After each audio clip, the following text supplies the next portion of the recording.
Yeah, they are, you know, and Clare are going to have to do a lot to change this momentum.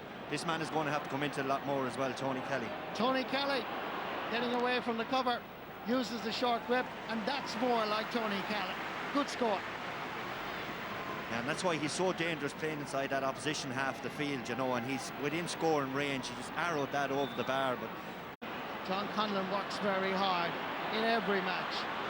Breaking away from the Cork defence. 3 Corkmen chasing after. Conor McGrath going for the goal! Brilliant goal! That's how they're going to get the goal, Marty. That brilliance of Conor McGrath, and only 2 well standing inside there. He's a fantastic once. Conlon got inside, big strong man. He's brave to shoot from there, but what a strike right across Anthony Nash, low into the corner. He's not saving them ones. Fantastic. Now Clare are back in the hunt. Brilliant goal by Conor McGrath. The first real goal opportunity that came to the Banner County came to the right man in the right place, and now they're beginning to show fire. Fire. Take it quickly. First Tony Kelly, giving a little bit of space and time. Good thinking between Galvin and Kelly, and that's more like the combination. The one minor under 21 All-Ireland titles, Galvin and Kelly, when they're firing on full cylinders. Pat, I can assure you that the Banner County are nearly always winning matches. Yeah, you can see there the Banner roar is back. That man there is as passionate as these players are on the pitch. The gauntlet's down to Cork again. 2 points between the teams. The comeback on thanks to the Conor McGrath goal. Here is one man who's really causing problems for Clare. Alan Cadigan is simply brilliant. Yeah, he's class. And Shane Moore is a great man, Mark. I'm not too sure what other options Clare are going to have to put on him, but that's some answer. That's some strike off of his left, especially when his team are under the cost. Fantastic leadership. And the backs in the team showing a lot of character. Ball breaks available. It's O'Donnell who lays it off. This is a chance for Colin Malone. Difficult angle. And he whips it across the face of the goal, and it's gone out for a sideline. Inside the post again. It's the second time Colin Malone has hit the woodwork or steelwork as it is nowadays. A fine shot and just bang off the crossbar. Let's have a look at it here from this angle. Here's Colin Malone setting up the shot.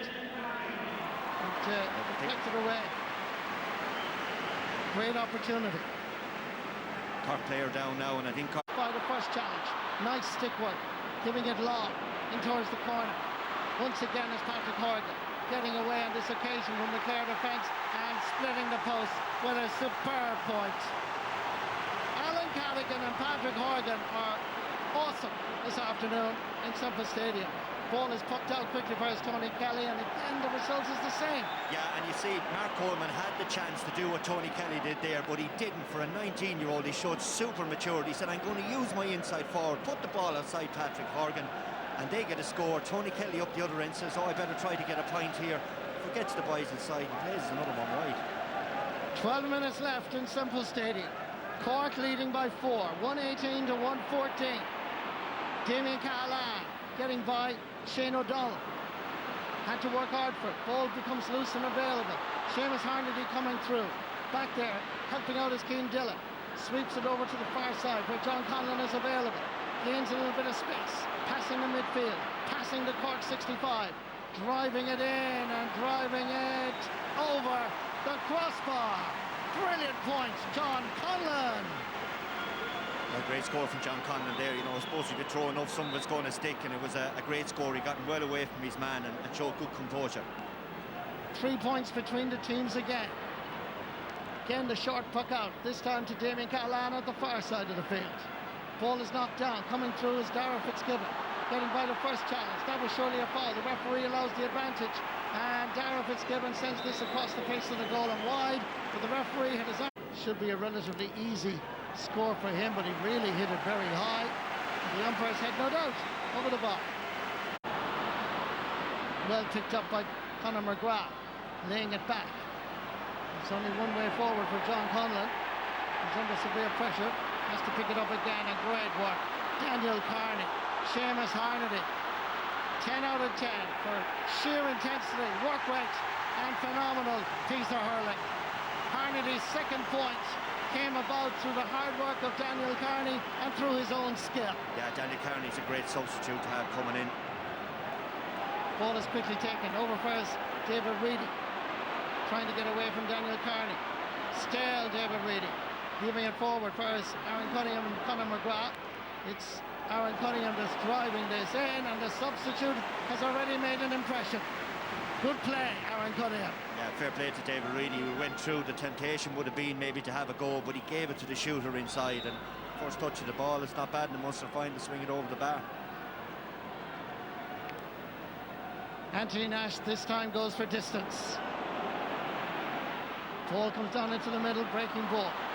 Bill Cooper is there. There's a high challenge by David Fitzgerald. Still there, available. Luke Meade has it now. Gives it back for Bill Cooper. Bill Cooper's efforts. And again, it's David McInerney going to take this. Scored 1 point in the championship so far. That was a sideline ball against Waterford. And here it is again. It's just perfect for line ball takers like that, to have the ground a little bit greasy, the sod moves that little bit, and there's some skill. I mean, beautiful. It's unbelievable. 5 points between the teams once more, as it was at half-time. They're battling hard, but finding it very difficult to get their rhythm, particularly up front. David Reedy and another substitute, Aaron Cunningham. Early high challenge. Referee has his arm outstretched, saying advantage. As Jason McCarthy goes forward, and this is going straight between the posts and over the bar. Good score by the Aina Kilnamona player. Yeah, great score there. McCarthy came through, you know, and it's something that Clare will need to do now. It looks like Cork are letting them shoot from long range if they want. If they can get a couple more of them, it might draw Cork out. Short puck out again, Paris Colm Spillane dropping this down. Cork have the possession. Patrick Horgan to Harnedy. Nice little 1-2, and the finish is not as good. Just to the right and wide. 45,556, which I think is the highest attendance in the Munster final since 2008. Enjoying this second half. Not as exciting or as thrilling, we would have to say, in the Munster Championship journey we've seen so far, but still right now it's in the melting pot. Cork still in front, deservedly so. Ball down into the space towards Luke O'Farrell. Clare come across to deal with the situation momentarily. Linesman has his flag up indicating it's a Clare ball, thanks to the good work again for that sideline touch. Cork defensively very strong, dealing with everything that's been thrown at them in the second half, as the ball is whipped beautifully between the posts and over the bar. Mark Coleman. And not only did he get the ball over the bar, Marty, with great pace, he showed great maturity, sprinted back to his position at wing back again.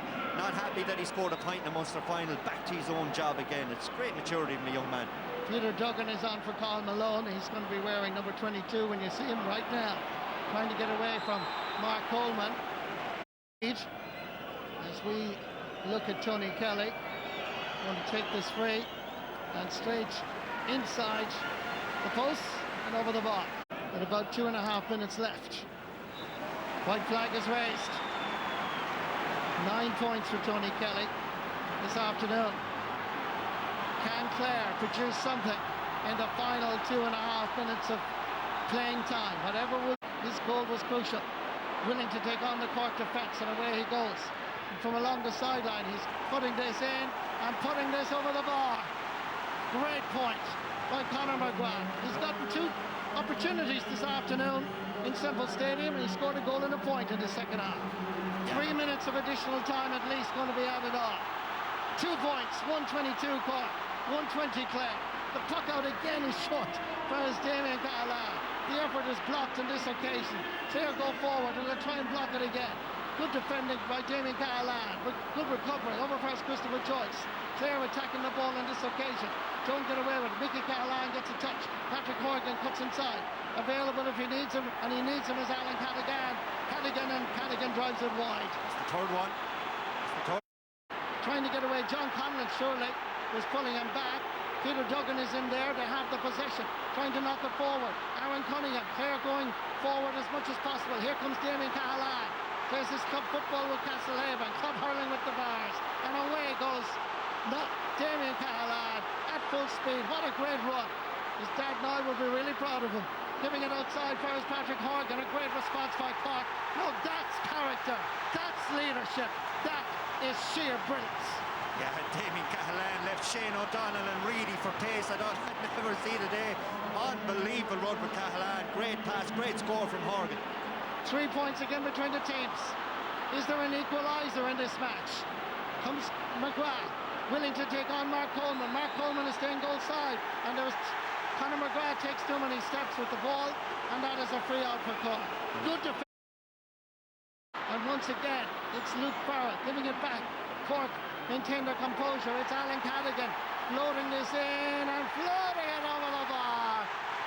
Judged perfectly. It literally landed on top of the net.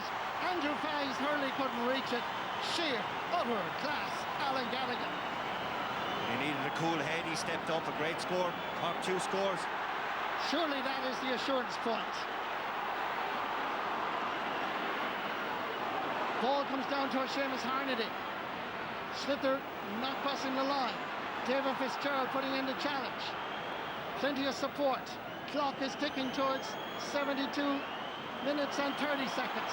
Cork holding on with a 4-point advantage surely. Alan Cadigan's point, the assurance one.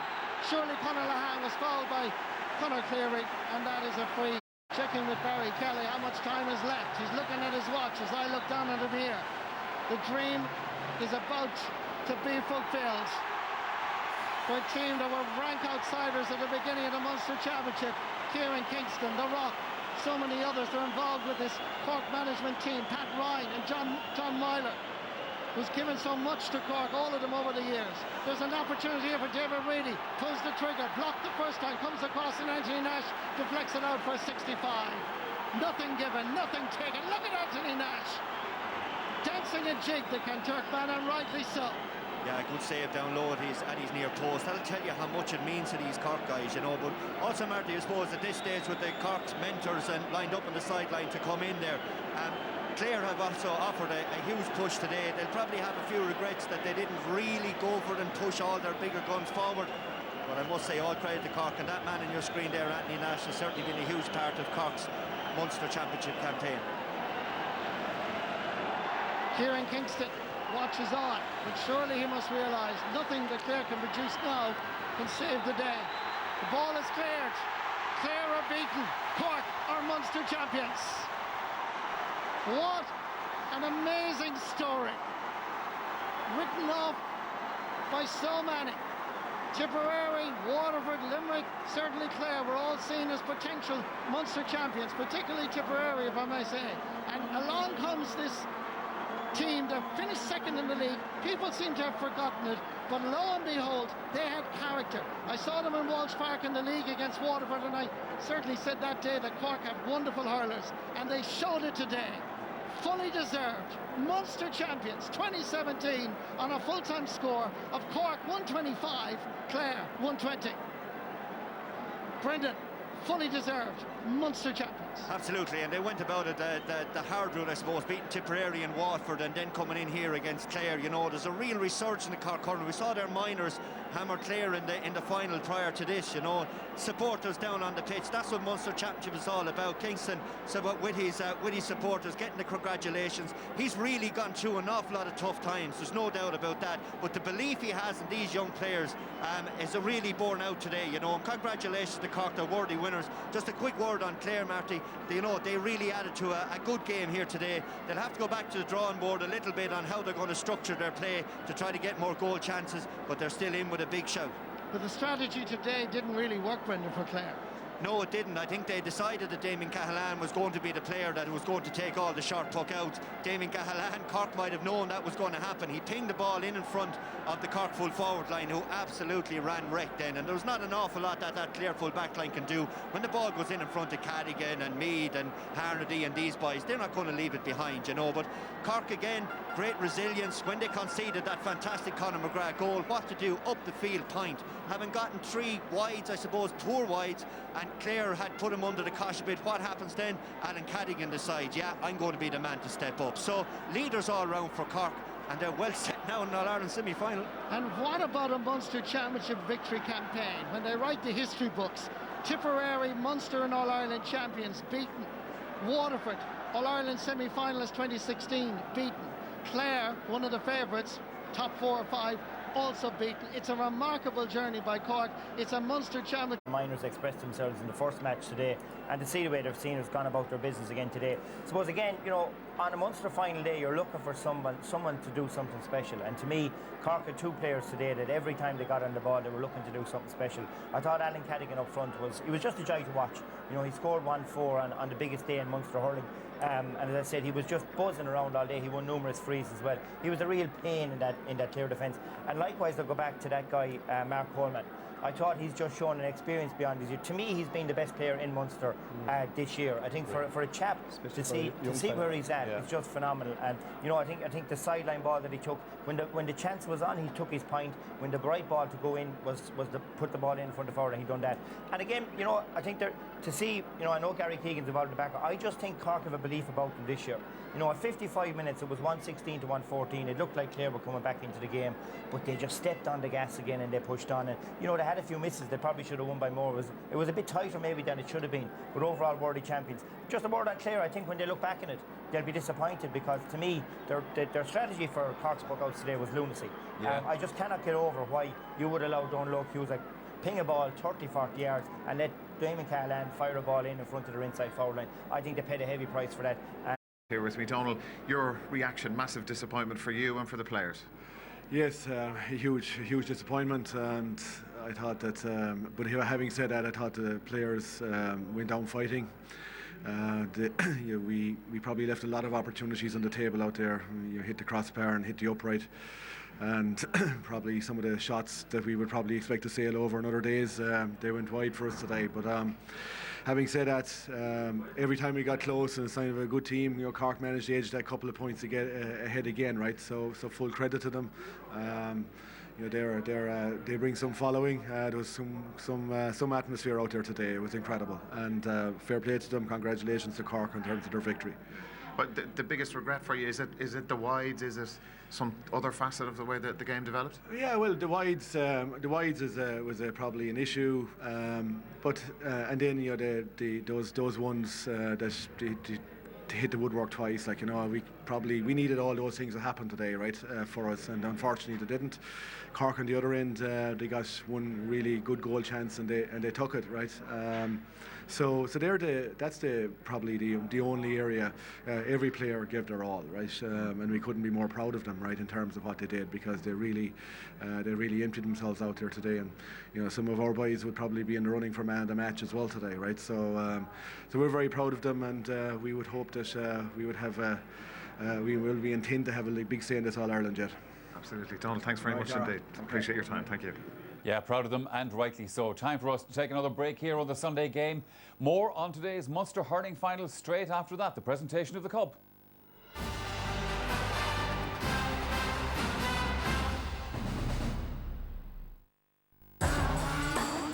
Display. I'm joined by Anthony Nash. I sense at that closing sequence that it means an awful lot to you and to all your players to win this. Oh yeah, look, we're after going through 3 very hard games. We're after coming the hardest route you could possibly go to win a Munster title. Like, so I suppose emotions run high towards in the games like that. Like, look, we've invested huge time into it. Mackie mentioned in his speech there, like, that a lot of family members and friends have given up an awful lot of time for our sacrifices. So look, it's just one step. We have to focus now for an All-Ireland semi-final. I know it's a positive tonight, we'll enjoy tonight, but we're going to be refocused again for an All-Ireland semi-final and ready to go. Well done, fully deserved your victory. Anthony Nash, Cork, Munster champion. And of course, no question about that. We're delighted with today, but I think we have to keep our feet in the ground. We learned a lesson in 2014. We won a great Munster championship. I was involved at the time, and we went out and we got a lesson a few weeks later from Tipperary. So we have to be very conscious of that and park this away. We'll have a chat later on. Now we'll park this away this evening. Let the lads enjoy tonight and tomorrow. We'll enjoy it ourselves, and then they'll head back to their clubs for a couple of weeks, and we'll get together because the lessons of 2014 were hard learned. Yeah, great scenes in Thurles after the game. And Anthony Daly, as a Clare man, you'd have to say, isn't it some win for Cork, given that just 2 months ago they're complete outsiders in the Munster Championship? Yeah, Des, if you met a Cork man, you know, I was at a few of their league games in Páirc Uí Rinn, and if you said to them they were going to win the quarter-final Munster Championship, as I call it, you know, having to beat Tip, and look Waterford, what it means to them. incredible scenes. And you know, you knew all week they outnumbered Clare there today. I suppose 3-4 to 1. They snapped up the tickets every angle they could get, and I was down there on Friday, and the buzz was incredible. And it's a fantastic victory for Kieran and his men. And a deserved one. Yeah, they deserved it. They were slightly the better team. A bit the better team. Maybe I'm wearing my Clare hat on that one, you know. But they definitely, they always were in front. Every time Clare seemed to try and get a run on them, they were able to come back with a score each time and kind of kill that momentum. So fair play, fair play. Anne-Marie, what impressed you about Cork? I think the most impressive thing for me was the pace of Cork breaking forward. Like, they weren't afraid to break the tackles, and then they had the pace of the support players coming beside them. You know, that they had used that pace all day long. You know, their fitness levels as well, like the intensity they brought there to the last 20 minutes in the second half was just immense. And, you know, I think they'll be hard matched for pace this year, the youth that they have there as well. You know, and that was really impressive for me. Yeah, they're on a roll now, clearly, Michael, and that'll add to their confidence. One thing in particular about them stood out for you? Well, I think all year, I think their teamwork, their support play, as Anne-Marie mentioned, has been phenomenal. It's something obviously they worked on. They brought in new players. They're full of energy throughout the team, and when anybody comes at them, they pull away. Their best period generally in the last 10 or 15 minutes of the game. But we just see here Mark Coleman, who had a fantastic game, but he just breaks through the tackle. But immediately he's looking up, and Patrick Horgan is moving inside, out to the ball. Like that, maybe last year that ball would have been put maybe for a score and poked wide. That's a brilliant score, brilliant team score. Here you have, they're hassling, they're harrying. Here's Daniel Carney, who's come on as a sub. Immediately, quick hand pass to the support player, Seamus Harney in this instance, over the bar. And they play as a complete unit. There's someone to hut him. Here's Aaron Coyne takes a hefty shoulder. The ball breaks to Damien Callahan. Here's a quick look up. There's really nobody there, so he takes off. And this is in the last couple of minutes. Here's Shane O'Donnell, who's a flyer, chasing him. He looks over here. Here's David Reedy. You go after him. He can't get him. But look at Luke O'Farrell. He's running beside him. He's making the extra man. Straight away then, Horgan moves away. He gets the hand pass. And it's all about the team. It's not about the individual. And that's something that has really struck me about Cork this year. The manliness of them, the support play. And to do that 3 days in a row at that level, you know, it's a thing that slightly worried me, that I thought Clare might be a bit fresher coming in. It might worried me about the chances of Cork. I mentioned to the other morning Ireland, but they really they did it fantastically well today. A lot of people said in advance that Clare might struggle with the Cork puck out. Conor Lehane was a danger, etc. How did you think Clare managed that? Yeah, I think there's huge preparation work went into it. There's no doubt about it. We see, like, straight away here, you know, we see the two wing forwards where they're positioned. They're way back the field, John Conlon and Con Malone, and man-marked Lehane, and it worked. It absolutely worked. I don't care what anyone says. They didn't get the threat. We see John Conlon intercepting here. What that happened though, they allowed him go short to Damien Callahan most of the time, and instead, like, he's very fast, as we saw in the initial clip, and he was able to bypass the Clare half-back line and get it right into the inside line. And I'd say 6 or 7 scores came off. Shane Kingston bursting through there. 6 or 7 scores came off that day. Should Clare have adjusted that, maybe, do you think? Yeah, I don't know. Like, I suppose the adjustment was to go, you know, say, will we shove up on them? And I thought it cost them a bit then as well, in that the wing forwards were so deep, they couldn't get up and support the full forward line quickly enough. The one thing is, though, Clare did create a lot of chances. They did, Des. Clare played fairly well. And look, we spoke, though, Michael's after speaking as well about, you know, the rustiness, maybe just the Limerick game where Cork had more. We got great goal chances. Colin Malone kicked off the post, the penalty. Tony wouldn't be happy putting it over the bar. Cahill again, a rocket. Anthony Nash didn't see it off the bar. Like, fine margins. Dave McInerney up from full back. Like, that should lift the stadium. Clare people. Colm Galvin, great shift all day. Like, so you see this as a positive for them going forward? Created an awful lot. The terrible twins, as they're known in Clare midfield. Galvin to Kelly, what a score off the left, but then we mixed it with some mad stuff, you know, short free here, maybe reminiscent of some of the older play, like Gal just mad shot from way out, and that was a lift to that Cork crowd behind the goal every time. There's, you know, again here, this killed us a couple of times. Cullum, you know, goes for the shot on the run. He maybe should have taken it on a bit further. Nash catches it. He restarts, and they actually got 2 points from Nash restarts. And like you see Donal Og and Donal Maloney there, like, and they would have come up with that strategy maybe for the puck outs. But there's an awful lot of positives for Clare. Like, they're coming in rusty maybe enough after the 5 weeks, and like, I think there's a massive chance on them to build for the quarter-final. One other element, I mean, there was a fair chance Clare could have been against 14 Cork men for a lot of time. The Patrick Horgan incident. Anne-Marie, what did you make of this was he was given a yellow card. What did you make of it? He was given a yellow card, and I suppose it happened so early in the game that, you know, maybe the ref thought he'd get away with giving him a yellow, but like it would have had a huge bearing on the game if Clare were playing 14 men. He came in high, you know, the butt of the hurl was high, you know, I'd say it possibly was a red card. Michael? Well, to me, it's straightforward. I think it was high, it was dangerous. The rule is the red. I think it was a red card. He's a lucky boy. He was sent off in a Munster final 3 or 4 years ago. He's a lucky boy. He wasn't gone again today. Like I wouldn't put him down as a dirty hurler, but that was high and dangerous. Okay. Now, let's finish with some of the youngsters from Cork who have come through, and in just this short space of time, Anne-Marie referred to the pace they're bringing and the energy. Well, there's not that long ago that people were talking about Cork Hurling. That's Dara Fitzgibbon there putting that over there. Cork Hurling was dead and buried. There was no young players. They went back to their underage, and Dermot O'Sullivan got stuck in with many others in their underage development, under 15, 16, 17. And there's 5 new players this year. That's Luke Meade. Here's Mark Coleman, who was outstanding in the second half today. It took him a while to settle on Cathal Malone. There's a line ball over the bar. He also went up and got a great point from play. And here's Coleman again. Look at this for a piece of skill. But the support play I talked about, here's Colin Spillane, the 5th one of those young players that came in this year. No panic, and they're working up the field. And it's Christopher Joyce here. But look at Fitzgibbon again. Look at the engine on him from the middle of the field. Takes it on here and has the confidence to take him on. And Colin Galvin after him here just gets tangled up here in the end and creates a free. But those 5 players at different stages of the championship have absolutely been outstanding. I suppose Coleman been the most prolific. He's been brilliant.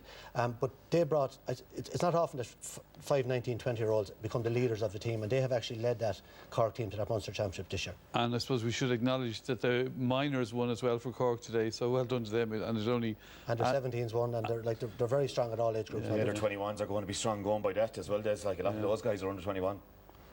It's very changed from here 2 or 3 years ago. A few months. But it shows it can be done. And Kieran Kingston and his management team deserve huge credit. OK, it's time to name our man of the match. So, Anthony, who are the nominees? Yeah, there's like, always a lot of guys stuck up their hands today. But on the Clare side, I suppose great performances from Kelly, Conlon, Morey. But we thought Colin Galvin just got in the most work, made a few mistakes, but as usual, busybody around the field. For Cork, Patrick Horgan, I mean, to surpass Christy Ring as Cork's all-time scorer today, a magnificent performance. We said he was lucky with the card, all right, but he scored some magnificent points. And the other man, Alan Cadigan, was the go-to guy up front today all day long. They targeted him early and gave him great ball, and he used it so well. Who did you give it to, Michael? We gave it to Alan Cadigan. He made his debut in 2014. That's his 11th championship game today, and in that time he scored 230. Which is an incredible return on some Cork teams that were well beaten. I think he's been very underrated over the last couple of years. Today he scored 1-4. He scored the first point of the game. He set the tone. He won 3 or 4 frees. Very brave throughout, and I think a very worthy man of the match. OK, well, let's hear from the young Douglas man then. He spoke with Dara after the game. Alan, tell me, how does that feel, Munster champions? Yeah, unbelievable feeling inside in the dressing room there. It just shows what it means to the players and management, but if you look out in the field there, what it means to the Cork support as well, so it's just phenomenal. You guys as a group have made up an awful lot of ground in a very short space of time. I remember during the league there was some criticism of certain results and stuff like that, and here you are tonight, Munster champions. Yeah, I suppose, being honest about it, we probably didn't do ourselves justice over the last couple of years, especially last year. But this year, to be fair to the lads and the management, we've all bought into what the management are bringing, and we're just taking one game at a time, and we're delighted to be Munster champions. What pleased you most about your own display today? I suppose it's easy for me to get the scores when the ball's coming in. It's the fellas outside putting in a huge shift around the middle third, and they give me the supply, so once the ball comes in, it makes my job a lot easier. Alan, congratulations. You're the Centra man of the match, and Bernard Lynch of Centra is here to present you with your award. Congratulations. Yeah, well done to Alan. Well, still to come.